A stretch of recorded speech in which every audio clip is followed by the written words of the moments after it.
ಭಾರತದ ರಾಜಕಾರಣ ಇಂದು ಹೊಸ ದಿಕ್ಕಿನಲ್ಲಿ ಸಾಗ್ತಿದೆ. ಪ್ರಧಾನಿ ನರೇಂದ್ರ ಮೋದಿ ಅವರ ಪ್ರತಿ ನಡೆ, ಪ್ರತಿ ಯೋಜನೆ ಮತ್ತು ಪ್ರತಿ ವಿದೇಶಿ ಪ್ರವಾಸವೂ ಇಡೀ ದೇಶದ ಗಮನ ಸೆಳೆಯುತ್ತಿದೆ. ಆದರೆ ಈ ಹೊಳೆಯುವ ಚಿತ್ರಣದ ಹಿಂದೆ ಸಾಮಾನ್ಯ ಜನರ ವಾಸ್ತವ ಏನಿದೆ? ಇಂದು ನಾವು ಇದರ ಒಂದು ವಿಮರ್ಶಾತ್ಮಕ ನೋಟವನ್ನು ನೋಡೋಣ. ಮೊದಲನೆಯದಾಗಿ, ದೇಶದ ಆಂತರಿಕ ವಲಯಗಳ ಸುಧಾರಣೆ. ಮೂಲಸೌಕರ್ಯ ಮತ್ತು ಡಿಜಿಟಲ್ ಕ್ರಾಂತಿಯ ಬಗ್ಗೆ ಸರ್ಕಾರ ದೊಡ್ಡ ಧ್ವನಿಯಲ್ಲಿ ಮಾತನಾಡುತ್ತಿದೆ. ಆದರೆ ಈ ಸುಧಾರಣೆಗಳು ಸಮಾಜದ ಕಟ್ಟಕಡೆಯ ವ್ಯಕ್ತಿಯನ್ನು ತಲುಪುತ್ತಿವೆಯೇ?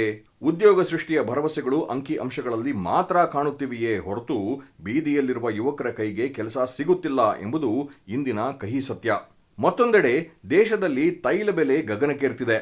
ಅಂತಾರಾಷ್ಟ್ರೀಯ ಬಿಕ್ಕಟ್ಟುಗಳ ನಡುವೆ ಪ್ರಧಾನಿಯವರು ಈಗ ಯುಎಇ, ನೆದರ್ಲೆಂಡ್ಸ್ ಸೇರಿದಂತೆ 5 ರಾಷ್ಟ್ರಗಳ ಪ್ರವಾಸಕ್ಕೆ ಮುಂದಾಗಿದ್ದಾರೆ. ರಾಜತಾಂತ್ರಿಕವಾಗಿ ಇದು ಭಾರತಕ್ಕೆ ಶಕ್ತಿ ನೀಡಬಹುದು.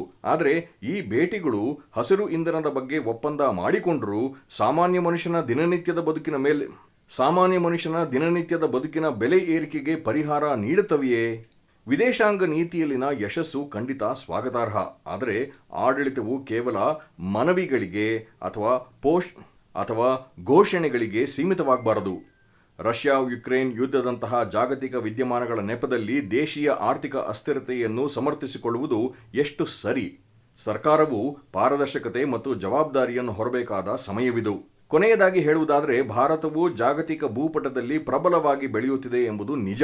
ಆದರೆ ಈ ಬೆಳವಣಿಗೆಯು ಕೇವಲ ಶ್ರೀಮಂತರ ಮತ್ತು ಕಾರ್ಪೊರೇಟ್ ಸಂಸ್ಥೆಗಳ ಹಿತಾಸಕ್ತಿಯಾಗಬಾರದು.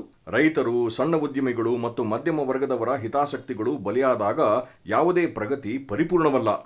ಪ್ರಗತಿ ಎಂದರೆ ಕೇವಲ ವಿದೇಶ ಪ್ರವಾಸಗಳಲ್ಲ, ಅದು ಜನರ ಬದುಕಿನಲ್ಲಿ ಕಾಣುವ ಬದಲಾವಣೆ.